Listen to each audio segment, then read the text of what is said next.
Hello and welcome students. Our topic of discussion is Einstein's coefficients. Okay, so as all of you know that when a radiation passes through a collection of atoms, okay, suppose you have some collection of atoms uh, which are put in a resonator cavity, and then a radiation passes through this collection of atoms, then you know that there are mainly three processes that begins, and these three processes namely are stimulated absorption, stimulated emission and spontaneous emission. So what happens first is that as this radiation passes through the collection of these atoms, normally the atoms are in their ground state. When they get this energy, they absorb this energy and raise to the excited level E2. Here I have shown you two energy levels, E1 and E2, and N1 and N2 are the number of atoms per unit volume present in these energy levels. Okay, N1 is the number of atoms present per unit volume in energy level E1, and N2 is the number of atoms present in E2 per unit volume. Okay, so they absorb energy and go to the excited level E2. Then this process is called stimulated absorption. Okay, atoms absorb energy and go to the excited state, and this process is called stimulated absorption. Okay, now the question arises, then the second process is that when they stay for some time, they can spontaneously come down, okay, and emitting a radiation, or they can make a forced transition, that is in the presence of the radiation they can make a forced transition from level 2 to level 1. Okay, now the question is that what are the probabilities corresponding to these transitions, that is what are the probabilities of stimulated absorption, spontaneous emission and stimulated emission. Okay, so these probabilities are related by some coefficients which we call as Einstein's coefficients. Okay, Einstein himself called these coefficients as Einstein coefficients. Okay, so if you want to know that what is the number of atoms which are making transition from level 1 to level 2 by the process of stimulated absorption, then if T12 represents the number of atoms going from level 1 to level 2 by the process of stimulated absorption per unit time per unit volume, notice per unit time per unit volume, then this number T12 will be proportional to two factors. First, it will be proportional to the radiation energy density which is falling on these atoms, and the initial population of level E1 which is N1. Okay, the larger the N1, larger will be the stimulated absorptions. Okay, so it will be proportional to U omega and N1. So the proportionality constant which you insert here is B12. Notice here is the first appearance of Einstein B coefficient, B12. B12 represents the probability of stimulated absorption. Okay, B12 comes through this process stimulated absorption, and in a way this represents the probability of stimulated absorption. Okay, now when they are in their excited state, they can come down.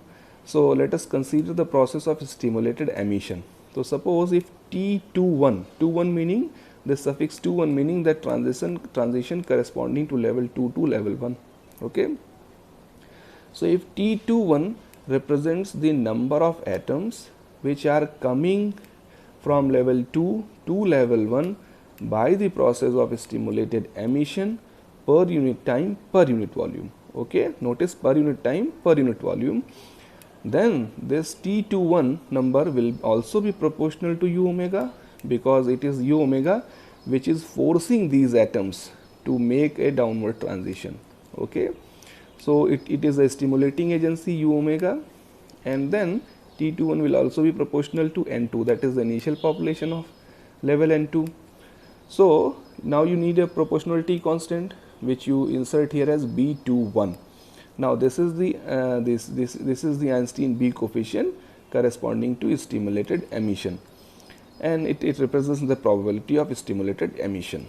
Okay. Now there is a third process, that they can also come down to level 1 spontaneously. I mean there is no need to have any stimulating source. They spend their life, which is the usual lifetime there, and they come down and emitting a radiation. So this process is spontaneous emission, and this will only proportional to the number N2, the initial population of N2. Here you will have no u omega because it is spontaneous. So number of atoms which are making transition from level 2 to level 1 by the process of spontaneous emission will be proportional to N2 only, and proportionality constant here is A21. This proportionality constant represents the probability of spontaneous emission. Okay. Now the question arises, is there any relation between these coefficients, these proportionality constants? We can say yes, there is definitely a relation. That relation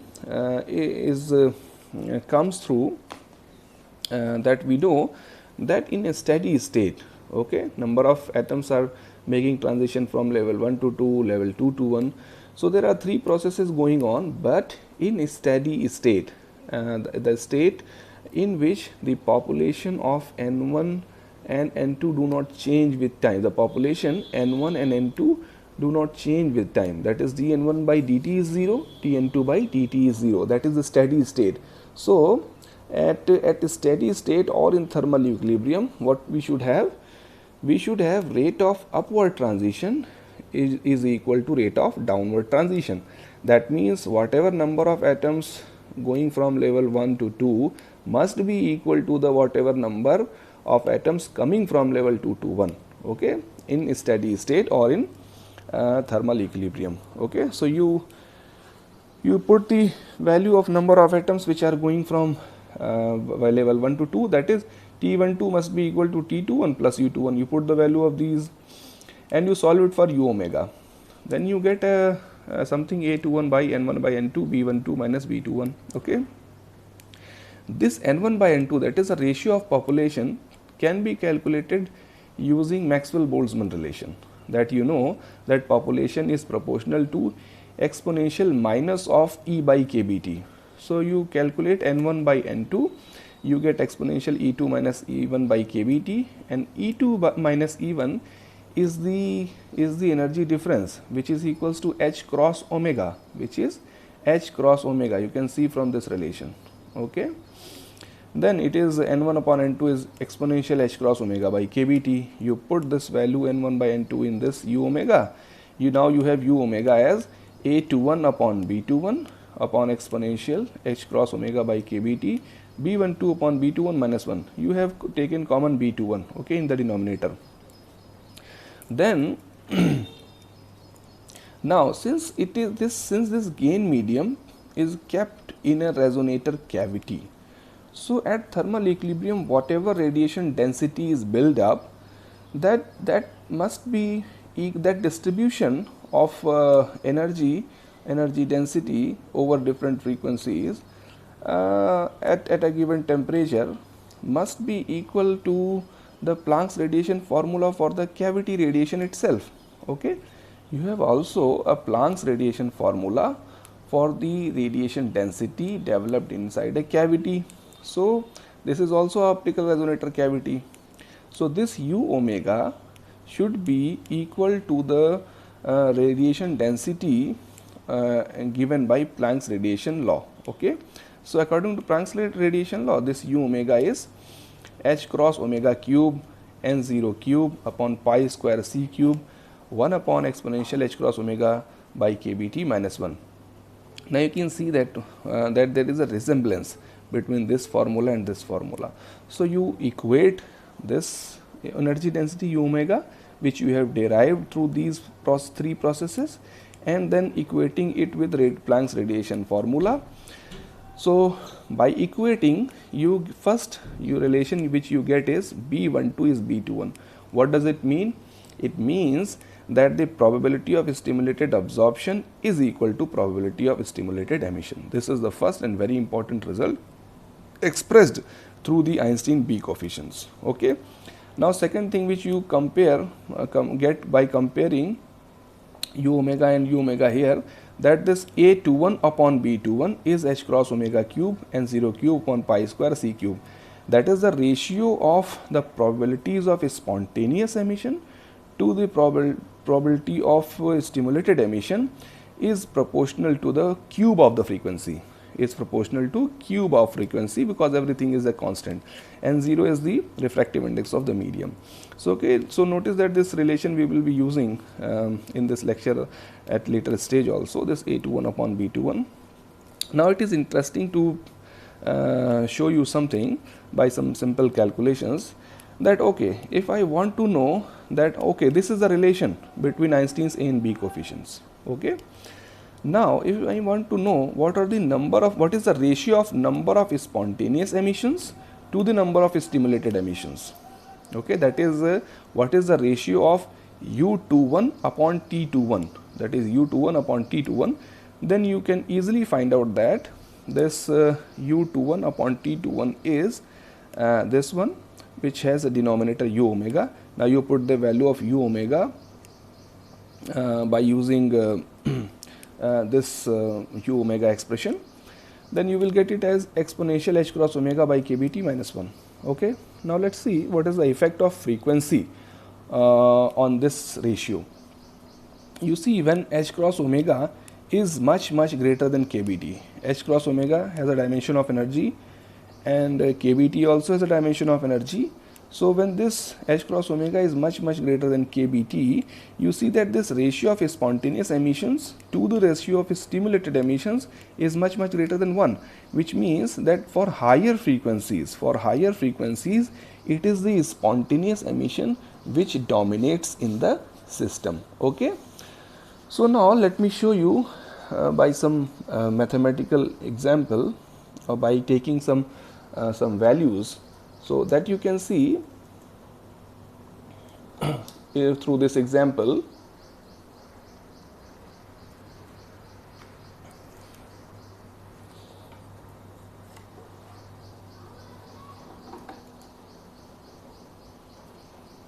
Now you can see that. Okay. Now consider an optical source which is at around 1000 Kelvin temperature. Okay. So at this temperature, if you calculate what is kBt upon h cross, which will have a dimension of frequency, so it will come out as 1.3 into 10 to the power 14 hertz. Okay. Now for this omega which is 1.3 10 to the power 14 hertz, you have this ratio A21 upon B21 N2 u omega, that is the ratio of spontaneous emission to the stimulated emissions, which is much greater than 1. Okay. If this frequency is much greater than this 1.3 10 to the power 14 hertz. Okay, suppose you have you are in visible spectrum, you take lambda equals to 5000 Armstrong, so corresponding to which the omega is 3.8 into 10 to the power 15 hertz. Okay. Now you calculate this factor exponential h cross omega by kBt minus 1, which is the ratio of spontaneous emission to the stimulated emission. Then it comes out as around e to the power 29, which is a much higher number, and that is 5 into 10 to the power 12. So this shows that for frequency, for wavelength 5000 Armstrong, corresponding to which the frequency is 3.8 into 10 to the power 15, that is optical frequency, the number of spontaneous emissions far exceeds the number of stimulated emissions. Okay, so this is a very high number, 5 into 10 to the power 12, and that's why, that is the reason why the optical sources or the usual optical sources are incoherent in nature, because in usual optical sources at optical frequencies, the radiation is predominantly spontaneous. You see, it is the dominance of spontaneous emissions in such light sources. That's why these light sources are incoherent, because you know the radiation emitted in the process of a spontaneous emission is strongly uh, um, incoherent. Okay, so this is all about Einstein's coefficient, but let me also discuss with you some two important concepts also which are required for further discussions, and that is a spontaneous emission lifetime and the line shape function. So, okay, so what is the spontaneous emission lifetime? So you see, if you see the rate of change of population of energy level E2, that is dN2 by d2, and we are taking a spontaneous process, then this dN2 by dt at any instant will be proportional to N2. So you put a proportionality A21 and you put a minus sign, because this minus sign shows the decrease in population N2, because as time will pass this population will decrease.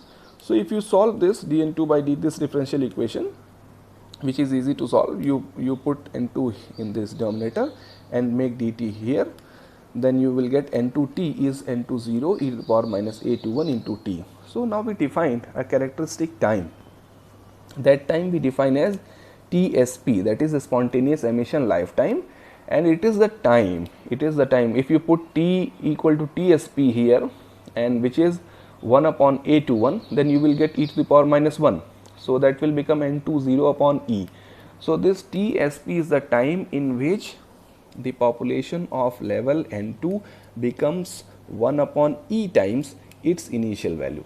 Okay, this is the spontaneous emission lifetime. Now second important factor is line shape function g omega. What is that and why it is important? So in the so far discussion, we are neglecting the fact that we are saying there is atoms in the ground state absorbs some frequency and goes to the excited state, and then atoms in the excited state emits a sharp frequency while they make stimulated emission. But this is not the case actually. If you observe the spectrum, absorption spectrum of atoms, then you see that it is not only the single frequency which the atoms absorb, and similarly if you observe the emission spectrum due to atoms, then it is also seen that it is not the single frequency at which the atoms emit radiation. Okay, so we construct a function g omega which is called line shape function, and it actually describes the range of frequencies over which the atoms absorbs, as well as the range of frequencies over which the atoms emits electromagnetic radiation. Okay, now there are two very important consequences. Suppose in case 1, suppose you have a broad radiation density which you are falling on the system of these atoms. So suppose that radiation has a broad range of frequencies, broad spectrum, okay, like this in case 1. But your atoms of this gain medium are such that they are able to absorb only a very small range of frequencies, that is their line shape function is sharply peaked. Then what happens is that most of the radiation frequencies in the radiation density is not used, because this line shape function is sharply peaked around some frequency. So this is also represents some strength of interaction. So this is the first case. Now take the second case. In second case, suppose your radiation which is falling on these collection of atoms has a sharp peak, okay, it is a narrow spectrum, it has a narrow spectrum. Okay, now and your g omega for gain medium atoms is a broad spectrum. Okay, so these atoms will absorb only this range of frequencies which is contained in u omega. So most of the atoms are not able to go to excited states, because their line shape function is broad. Okay, however your incident radiation is a sharp peak. So we have to categorize first these two cases. Okay, and how do we characterize it? Okay, so we have say that n1 number out of total n1, these atoms absorbs energy and go to excited state E2, but it is not the number n1 which takes part in the stimulated absorption process, but it should be n1 g omega d omega. It should be multiplied with this line shape function g omega d omega. That is this number n1 should be multiplied with their range of interaction in terms of frequencies. Okay, similarly it is not the number n2 which are making transition from level 2 to level 1. Actually it is the number n2 g omega d omega. Okay, so we have to make corrections in the number of stimulated transitions while taking into account. So if you remember that T21 was B21 u omega n2, now it is not n2 only, it is n2 g omega d omega. So T21 will be integration of this. Okay, why integration? Because this line shape function is normalized, is a normalized function such that integration g omega d omega is 1. Okay, so the T21 is actually given by integration this thing.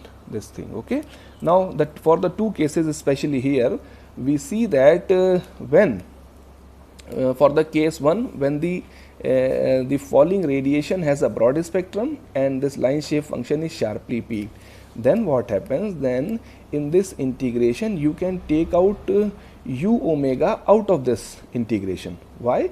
Because over this interaction range of frequencies g omega, u omega is essentially a constant, so you can take it out of this integration, and then this integration will work on g omega d omega, which is according to normalization will be 1. Okay, now for second case, this one case where is g omega is broad, u omega is sharply peaked, then you can take g omega out of this integration sign, and then this integration will work on u omega d omega. So u omega is radiation energy density per unit frequency interval, so that's why u omega d omega will give you u, the energy density itself. Okay, so then T21 will be given by this kind of thing. Okay, here TSP is the spontaneous emission lifetime, and this constant terms pi square c cube h cross omega cube and 0 cube TSP, I have taken I have put the value of B21 in terms of A21. Okay, that's why that this constant you can see here. Okay, so these are the two important cases which will be used in later times. Okay, thanks for your time. Meet you in next video. Thank you.